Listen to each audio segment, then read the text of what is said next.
Welcome to Zwida Media. If you're new to this channel, please subscribe. Don't forget to like, comment and share. Here's a new video for today.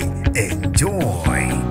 Inzima impilo kwesilisa neminyaka engu-24 wakanongoma eBuxton ukhetha ukuthula sibe yowashaywa waqhuma amehlo kubangwa intombi egoli. Ngimbingelele ngiphinde nginamukele kuphina kuphi landula khona le video. Mangoqala usijoyine leli khasi wamwelekele igama lami ngosibonga konke wakandwanda Motanda ungangibiza intatheli eka YouTube. Usephila kanzima wesilisa wakanongoma ukhetha ukuthula sibe yowashaywa abafana behlangene nomama wengane yakhe kanye nodade wabamama wengane yakhe maqede bamkhipha amehlo. Uthi impilo isinzima njengoba esephila ngokubhaca kunalokho kubathola ubulungiswa usephila ngokubaleka uphila impilo yenyamazana njengoba namanje engakaze abuthola ubulungiswa kunokuthi athole ubulungiswa usephila impilo yenyamazana njengoba esephila ngokuhamba ebhaca lokhu kuze emva kokuba kukhona abantu asebehlalele ukumzingela. Uthi ke bamfuna efile njengoba bafuna ukucisha ubufakazi. Abantu abamkhipha amehlo nyakenye endaweni yasegoli la